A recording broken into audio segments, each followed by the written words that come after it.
एक युवक बहुत परेशान था। वो अपने जीवन में कुछ गलती कर चुका था, जिसके कारण वो अपराध बोध से दबा जा रहा था।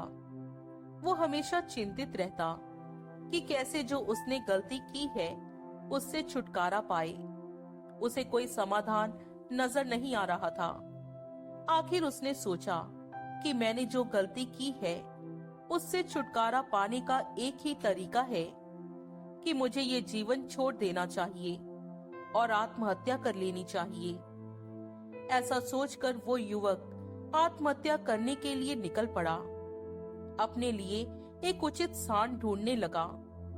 उसने एक जंगल में एक पेड़ देखा, उस पर रस्सी का फंदा लगाया और उस पर लटक गया। वहां से एक गुरु अपने शिष्यों के साथ गुजर रहे थे। उन्होंने उस युवक को देखा तो उस युवक को बचा लिया और उसे फंदे से उतार लिया। कुछ देर बाद युवक को होश आया। होश में आने के बाद वो रोने लगा और कहा, आज मैं अपनी गलतियों को सुधार रहा था और आपने मुझे वो मौका भी छीन लिया। आपको पता है, आत्महत्या करना इतना आसान नहीं होता। जैसे तैसे कर मैंने हिम्मत जुटाई और आपने वो मौका मुझसे छीन लिया। मैं अपनी गलतियों पर पछता रहा हूँ। मुझ जैसे इंसान के लिए कोई माफी भी नहीं है। गुरु उस युवक को अपने आश्रम में ले आए। युवक ने सोचा, क्यों ना गुरु से ही अपनी समस्या का समाधान पूछ लिया जाए। युवक ने कहा, गुरुदेव, आपने मुझे आत्महत्या करने से रोक लिया, लेकिन मैं अपनी गलतियों के पछतावे में जल रहा हूँ। मैं जिंदा नहीं रह सकता और आपने मुझे मरने नहीं दिया। आप ही मेरी समस्या का समाधान कीजिए। कैसे मैं अपनी इस पछतावे भरी जिंदगी से बाहर आ सकता हूँ। गुरु ने कहा, तुम ये सोच रहे हो कि मैंने ये क्यों किया, कैसे किया, क्यों नहीं रुक पाया। किसी से पूछ लेता, कुछ जान लेता, समझ लेता, कोई तो मुझे रोक लेता।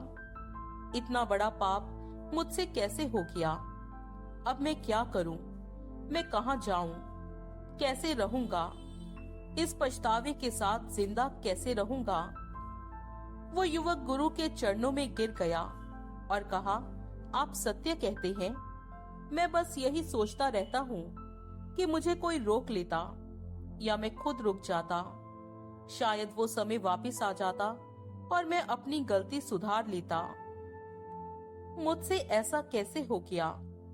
पर पछतावे के अलावा अब मैं कुछ नहीं कर पा रहा। गुरु ने कहा, तुम जो ये सोच रहे हो कि ऐसा हो जाता, वैसा हो जाता, कुछ हो जाता, क्या तुम्हारे ऐसा सोचने से जो हो चुका, क्या तुम उसे बदल सकते हो? युवक ने कहा, नहीं, मुझसे जो हो चुका मैं उसे चाहकर भी नहीं बदल सकता, क्योंकि वो तो हो चुका। गुरु ने कहा, अगर तुम कुछ बदल नहीं सके तो तुम्हारा जीवन व्यर्थ हुआ और तुम्हारा पछताना भी व्यर्थ हुआ। युवक ने कहा, भूतकाल में जो घटना घट चुकी है मैं उसे कैसे बदल सकता हूँ? क्या बदल सकते हैं हम? गुरु ने कहा, नहीं, तुम सत्य कहते हो। भूतकाल में जो घट चुका उसे बदला नहीं जा सकता।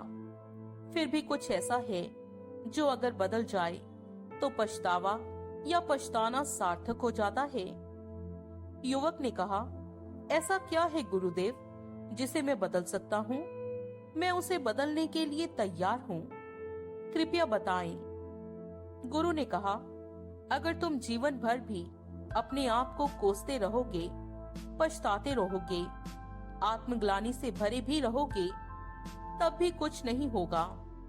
लेकिन अगर तुमने अपनी गलतियों के प्रति जागरूक होकर अपने किए गए कर्मों, अपने किए गए पापों के प्रति जागरूक होकर अपने पछतावे से अपने आप को बदल दिया, तो तुम्हारा पछताना सार्थक हुआ कि तुम अब वो गलती दोबारा नहीं दोहराओगे।